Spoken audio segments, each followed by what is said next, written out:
네, 오늘은 주의 깊게 살피라라는 제목으로 말씀을 전하겠습니다. 벌써 오늘은 성령 강림후 13번째 주일이 되었습니다. 주님의 평화가 또 주님의 위로가 이곳에 모인 우리 모두에 가득 넘치기를 기도합니다. 이 설교자에게 일주일 동안 가장 많은 시간을 요구하는 것이 무엇이냐고 물으신다면 말씀을 깊이 살피는 일이지 않을까라는 생각을 해보게 됩니다. 본문을 연구하며 주의 깊게 말씀을 살피다 보면 씨름하는 일이 되기도 하지만 이 말씀 묵상이 가져다주는 열매는 생명을 살리는 일이기 때문에 포기할 수 없는 기쁨입니다. 말씀을 묵상하다가 어느 구절에서 제 마음이 머물게 되면 그 행간을 헤집고 다니면서 말씀 안에 숨겨진 보화를 찾기 위해 여러 참고 자료들을 탐구하기도 하고 또 여러 성경에 번역된 책들을 묵상하면서 그 의미를 찾게 됩니다. 이러한 모든 과정 안에서 영적인 목마름이 해소가 되기도 하고 또 하나님의 은혜를 경험하게 됩니다. 유진 피터스는 메시지 성경에서 여러분의 발걸음을 살피십시오. 그리고 머리를 쓰십시오. 지금은 긴박한 때입니다 라고 오늘 본문을 번역했어요. 바울은 사랑하는 에베소 교우들에게 어떻게 살아가야 할지를 주의 깊게 살피라 라고 편지합니다. 그 이유가 무엇이었을까요?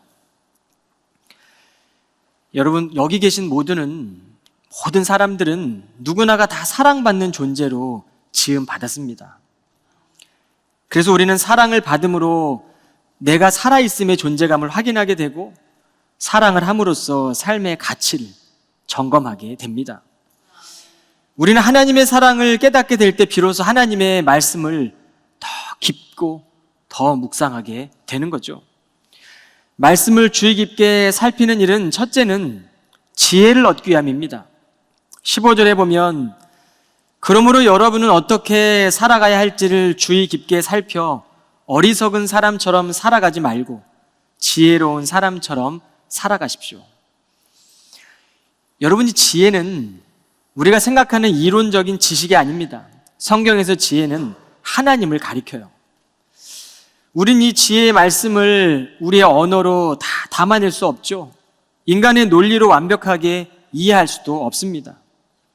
그런데 여러분, 바울은 이 서신서에서 생각하라, 분별하라, 살펴보라 라는 이 동사를 대략 48번 언급하고 있습니다. 여러분, 우리가 믿는 바를 우리는 자주 생각해야 돼요. 우리가 믿는 바를 자주 우리는 구체적으로 실천해야 합니다. 그래야 우리는 증언하게 됩니다. 인간의 지식과 경험은 하나님의 말씀을 담을 수 있는 그릇이에요. 따라서 지혜로운 사람들은 이 하나님의 구원 계획을 깨닫고 하나님의 뜻에 따라 살아가는 것이죠. 반면에 어리석은 사람은 하나님의 계획에 관심을 두지 않습니다. 자기 뜻대로 살아갑니다. 그래서 어리석은 사람들은 세월이 흐를수록 자아는 더욱더 강해지고 내면은 하나님으로부터 멀어져 점점 더 공허해져 갑니다. 비록 우리가 이 복음의 진리를 다 헤아릴 수는 없죠. 그러나 우리가 믿는 대상에 대해 끊임없이 우리는 이 구도자적인 노력이 필요하다는 것이죠.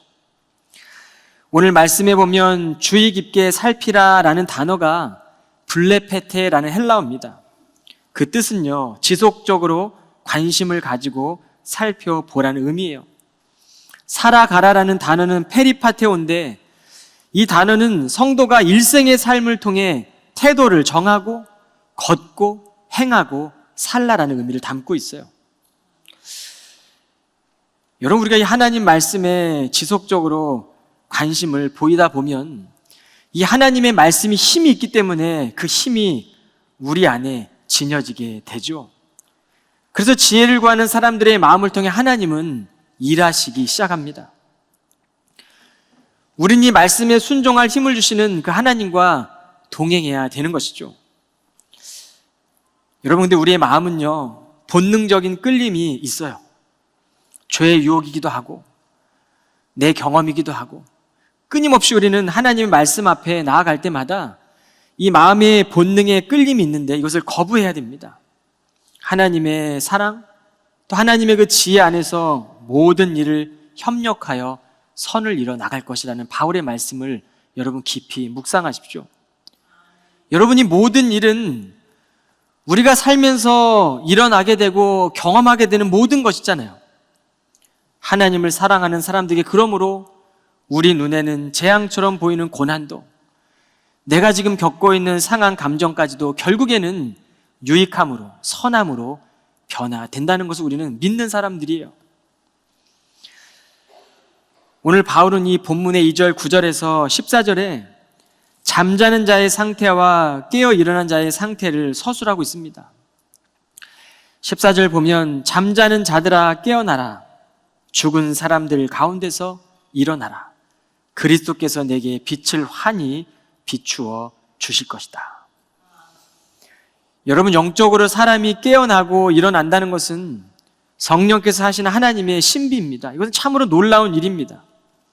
우리가 그리스도 안에서 하나님의 구원의 계획을 발견하고 평생을 삶의 이력서로 살아가려고 했던 내 삶이 이제는 그 하나님의 개입하심을 더 깊이 느끼고 그것에 내 삶에 초점을 맞추며 살아가기 결단하는, 이것이 바로 성도들이 일어나는 놀라운 신비이죠. 밤이 지나면 해가 떠오릅니다. 겨울이 지나면 봄날은 반드시 옵니다. 이것이 자연의 이치입니다.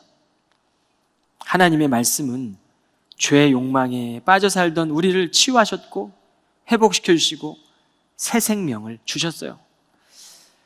그러므로 하나님을 믿는 성도들은 나 중심의 본성에서 벗어나 하나님의 마음으로 매일 새롭게 빚어가심을 느껴야 됩니다.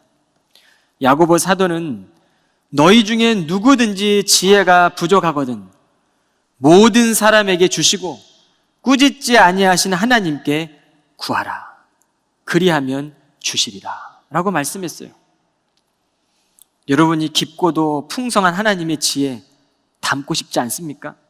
우리 마음에 담아내고 싶지 않으세요? 단 그 지혜 한 구절에도 우리가 마음에 담는다면 기적이잖아요. 하늘과 땅을 창조하신 그 하나님의 크고 높은 놀라운 창조의 말씀이 우리 안에 담겨진다면 이거 얼마나 놀라운 일입니까? 물론 우리는 살면서 이 지혜를 전부 다 공유할 수는 없어요. 하지만 다 깨닫지 못해도 우리는 하나님을 신뢰하고 하나님을 의지하며 살아갈 때 오늘에서야 깨닫지 못해도 우리가 내일에, 지난날의 오늘을 바라볼 때 하나님이 나를 인도하셨구나, 하나님이 나를 가장 좋은 길로 인도하셨구나라고 고백할 때가 있지 않습니까? 이것이 바로 하나님의 인도하심입니다. 둘째로는 세월을 아끼기 위함입니다. 16절과 17절에 보면 바울은 사랑하는 성도들에게 부디 세월을 아끼도록 하십시오. 때가 악합니다. 그러니 어리석은 자가 되지 말고 주의 뜻이 무엇인지 잘 분별하도록 하십시오. 물론 시간이라는 것은 하나님이 모든 사람에게 공평하게 주신 선물이에요.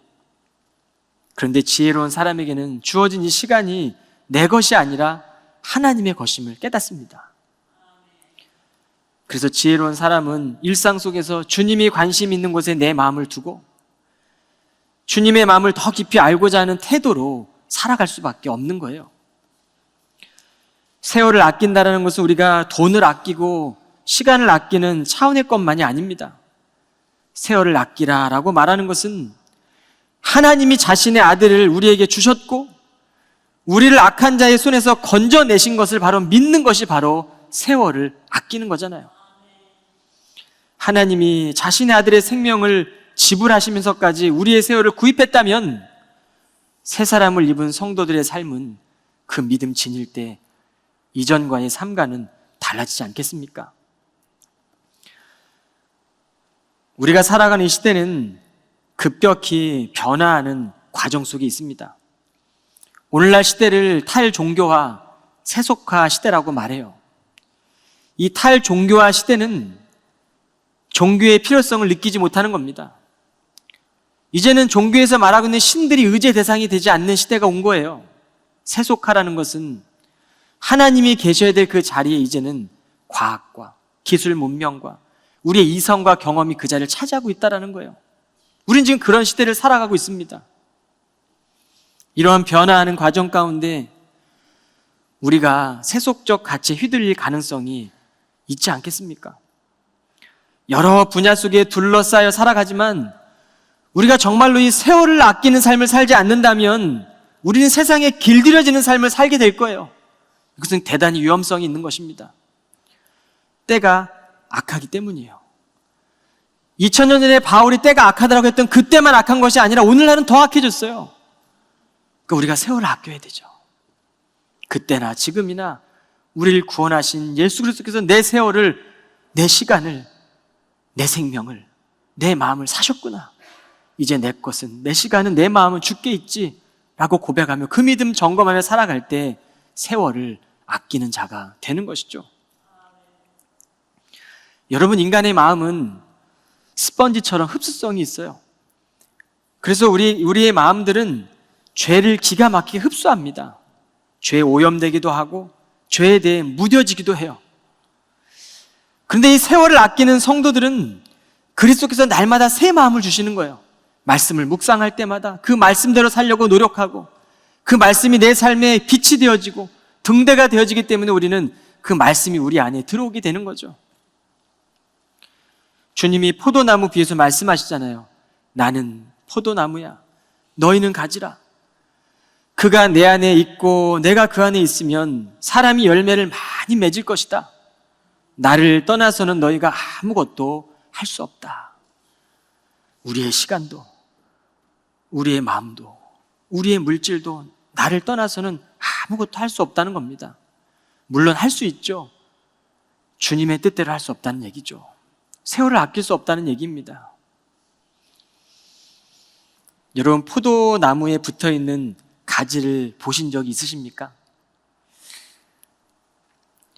여러분, 제가 이번에 다시 한번 이 나야가라 온더 레이크를 우리 장년부 몇몇 분들을 모시고 다녀왔는데 이 온더 레이크에 가면 포도나무가 즐비하게 심겨져 있어요.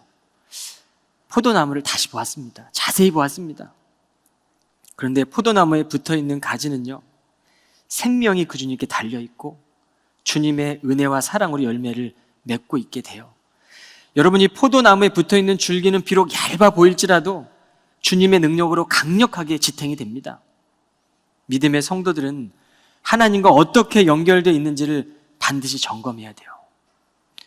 포도나무에 붙어있는 열매를 우리의 힘으로 끊을 수가 없어요. 그 정도로 얇지만 강력하게 붙어있는 게 바로 포도 열매입니다. 믿음의 성도들은 우리가 지금 하나님과 연결되어 있는지 아니면 세상에 연결되어 있는지 점검해야 돼요. 위기의 순간은 연결되어 있지 않을 때 찾아오잖아요. 여러분, 이 죄는 틈이 있을 때 우리 안에 들어오잖아요. 우리의 그 틈으로 말씀의 빛이 우리의 틈을 메꾸고 그 틈 사이를 말씀의 능력으로, 하나 되게 하신 하나님의 능력으로 놀라운 역사가 우리 교우들 가운데 있기를 축원합니다. 여러분이 은혜로 받은 구원, 오직 은혜라고 하지만 이 구원이 우리의 노력과 결단이 불필요하다는 것은 아니에요. 우리는 이미 얻은 이 구원의 깊이를 시간을 들여 더 진하고 더 깊게 맛보아야 합니다. 그러므로 우리가 할 일은 주님을 끈질기게 신뢰하고 주님을 의지하면서 우리의 삶의 모든 부분을 주님께 온전히 맡기며 주님의 일하심에 주목하는 겁니다. 주님 안에서만 우리는 참된 열매를 맺을 수 있고 그 열매가 바로 하나님의 영광이잖아요. 여러분, 그분의 사랑 안에 머무는 것이 바로 제자들입니다. 우리는 다 그 길을 걸어가는 사람들입니다.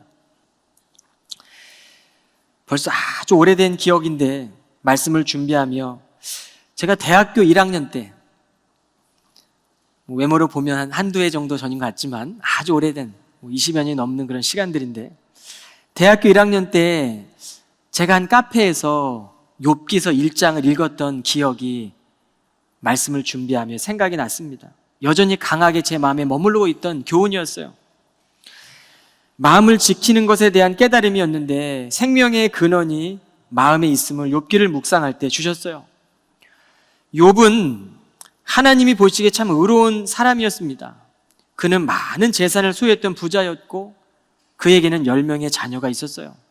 근데 욥은 날마다 우리 자신의 자녀들이 하나님을 혹시나 떠날까 봐 염려하며 항상 그 자녀의 숫자대로 번제를 드렸어요. 하나님께서는 욥의 경건함을 칭찬하십니다. 그런데 욥기 1장에 보면 어느 날 천상회의가 열려지는 겁니다. 천사와 사단이 함께 모여 하나님 앞에 모여서 회의를 열었어요. 그런데 이때 사탄은 욥이 하나님을 경외하는 이유가 무엇인지 아십니까? 하나님께서 욥에게 많은 복을 주셨기 때문이라고 주장합니다. 사탄은 욥이 경건한 이유는 조건부 경건이라고 말했어요. 그리고 사탄은 땅을 두루 돌아다니며 여기저기 다녀왔다라고 말합니다. 이후에 사단은 하나님의 허락하에 욥의 생명을 건들진 않되 욥을 시험하기 위해 땅으로 다시 내려갑니다. 저는 그 20몇 년 전에 이 말씀을 묵상하며 이 땅이 마음으로 느껴졌어요. 그리고 마음으로 해석하니까 사단이 땅으로 내려가 갈대아 사람 마음에 들어가고 스바 사람 마음에 들어가 욥의 재산과 종들을 강탈합니다. 저는 이 구절을 읽으며 마음을 지키는 것이 얼마나 중요한지를 깨달았습니다. 사단이 땅을 두루 돌아다니며 스바 사람을 통해 욥의 종들을 해쳤어요. 지금도 사단은 많은 사람들의 마음을 두루 돌아다니면서 말씀이 그 마음 안에 있는지, 정말 하나님 말씀대로 살아가고 있는지, 하나님 말씀대로 살아가기 위해 그 말씀에 뿌리 내리고 있는지를 보고 있는 겁니다. 인간의 마음에 지대한 영향을 끼치는 것이 바로 사단의 힘이에요. 공중 권세 잡은 악한 자가 지금도 두루 돌아다니며 삼킬 자를 찾는다고 말씀하시지 않습니까? 성경의 말씀입니다. 여러분, 하나님 말씀에 순종하고 그 말씀이 우리 마음 안에 머무는 것 너무도 중요하지 않습니까? 말씀이 방패잖아요. 우리 마음을 지킬 수 있는 근거가 말씀에서 나오지 않습니까? 세상에서 겪게 되는 수많은 감정들, 그로부터는 우리 마음의 그늘들, 상처와 마음을 아시는 그 하나님께 우리의 마음을 드릴 때 하나님 우리의 마음을 지키시잖아요. 보호하시잖아요. 노력 없이 얻어지는 게 어디 있겠습니까? 우리가 말씀을 향해 게으르지 않고 묵상할 때 어떠한 상황에서도 하나님 마음을 구하고 하나님 말씀 앞에 머무를 때 이 성령의 인도하심을 받는 우리의 삶이 더 깊어지지 않겠습니까? 셋째로, 성령에 충만한 사람이 되기 위함입니다. 18절에 보면 술에 취해 살지 마십시오. 그 길은 방탕한 길입니다. 오직 성령으로 충만해지십시오. 주님은 제자들을 떠나시면서 성령을 보내줄 것을 약속하셨습니다. 그리고 그 약속을 믿었던 제자들에게 오순절 마가의 다락방에 성령이 임했습니다.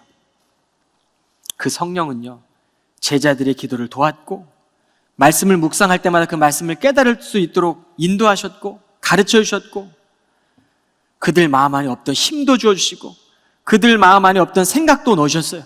이게 바로 성령의 역할입니다. 보혜사는 우리를 보호하고 위로하고 치료하고 가르친다는 뜻이잖아요. 때때로 우리의 마음에 무질서한 마음을 정리해 주시는 역할도 성령께서 해 주십니다. 여러분, 우리가 생활 속에서 만남을 통해서나 삶의 영역에서 묵상하는 말씀들이 마음 안에 들려지도록 성령이 도우시지 않습니까? 말씀을 마음에 묵상하고 살아가다 보면 내가 누군가를 만날 때 그 만남을 통해서 말씀이 들려지기도 하고 내 삶의 영역에 살아갈 때 내가 머물고 있던 이 말씀이 깨달아지도록 역사하시는 일들을 경험하지 않습니까? 이때 우리는 성령이 지금 내 안에 거하고 계시는구나 확인하게 됩니다. 그러므로 성령이 충만하다라는 것은 마치 빈 잔에 물을 막 채우는 그런 것이 아닙니다. 성령에 충만한 것은 성령의 기운을 힘입어서 살아가라는 거예요. 그리고 내면에서 흘러 넘치는 겁니다. 플레오로라는 성령 충만의 단어는 내면 깊은 곳에서부터 흘러나오는 거예요. 여러분, 오늘 바울은요, 술의 취함과 성령의 취함, 이 성령의 충만함을 대조함으로 우리에게 알기 쉽게 성령에 이끌리라고 권면하고 있어요. 여러분, 만일 여러분이 수많은 종류의 술이 전시된 장소에 들어가서 아무리 오랜 시간을 머문다고 해도 여러분이 술을 단 한 모금도 마시지 않는다면 여러분은 절대로 술에 취하지 않을 겁니다. 성령도 이와 같습니다. 우리가 아무리 오랜 시간 믿음 생활하고 종교 생활하고 교회에서 우리가 예배 생활 할지라도 하나님의 말씀을 묵상하지 않고 믿지 않으면 성령은 일할 수가 없어요. 성령에 취할 수가 없습니다. 성령의 충만함을 경험할 수가 없는 거예요. 그러므로 이 성령 충만함은 성령의 주도하에 가능한 것임에도 불구하고 끊임없이 우리의 믿음의 결단을 요구하신다는 겁니다. 오늘 이 시간 성령의 충만함을 위해 결단하세요. 하나님은 다 가능하신 분입니다. 지속적인 믿음의 반응을 통해 우리는 성령의 일하심을 느낄 수가 있는 거예요.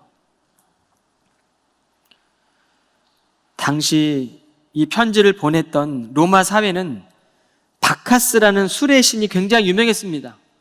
피로회복제 바카스가 아니고 바카스라는 이 신이 있었습니다. 로마 사회에. 이 신은요, 사교의 축제에서 빠질 수 없는 요소가 되었어요. 그래서 오늘 바울은 술에 취하지 말라라고 얘기한 거예요. 신앙의 고백입니다. 너희가 술에 취하는 바카스의 신을 섬길 것인지 아니면 하나님께 믿음의 고백하며 너희 삶을 드릴 것인지를 선택하라는 겁니다. 술에 취함의 의미는 무절제한 삶이고 방탕한 삶의 의미예요. 그러니까 이 방탕의 길이라고 번역된 아소티아라는 단어는 둘째 아들이 아버지를 떠나 허랑방탕한 생활을 할 때 쓰였던 단어예요.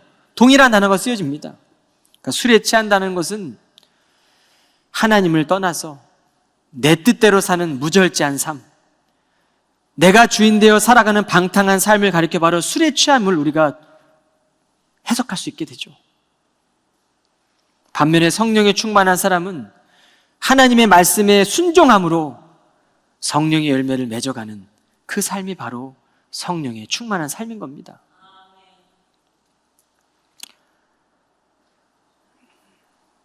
여러분, 바울은 이 성령에 충만한 사람들의 특징을 19절로 21절에 소개하고 있어요. 19절로 21절입니다.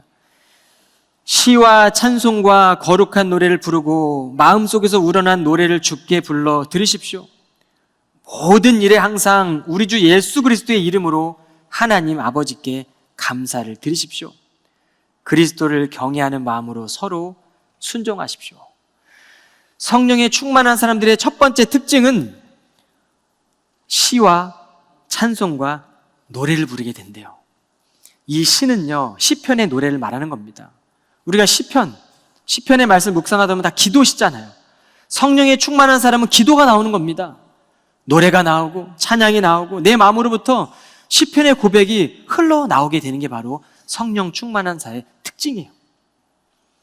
그런데 여러분, 시편을 가만히 묵상하다 보면 시편은 즐거움만 노래하지 않습니다.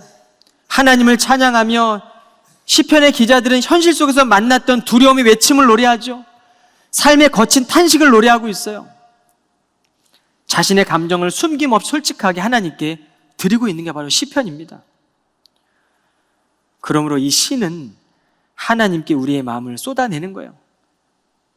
인생을 살면서 아팠던 마음들, 상한 감정들, 실패했던 감정들, 원망과 분노와 때로는 여러 가지 그런 우리 안에 좋지 않는 마음도 우리 안에 하나님께 드러내는 겁니다. 그럴 때 하나님은 노래로 채우세요. 찬양과 노래로 바꾸십니다. 여러분, 견디지 못할 슬픔 가운데 계십니까? 말할 수 없는 아픔 가운데 계십니까? 주님께 나아가십시오. 기도하십시오. 그 감정 그대로 주님께 나아가십시오. 하나님이 노래로 바꿔주실 거예요. 이것이 바로 성령 충만한 자의 첫 번째 특징입니다. 때론 내 이성으로, 때론 내 지성으로 이해되지 않는 상황과 불편한 마음까지도 주님께 드리세요.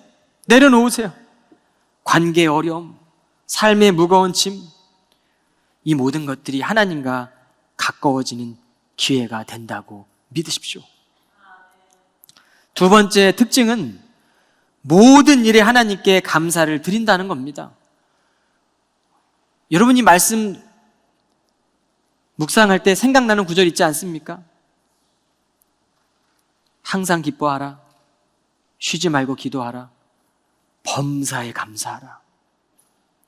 모든 일에 감사할 수 있는 것, 다른 것 아니라 예수 그리스도께서 내 삶의 길이지, 내 삶의 중보자지, 내 삶의 선생이고 내 삶의 은혜지 라고 고백하면 감사할 수 있잖아요. 그 감사는 깊은 감사 아닙니까?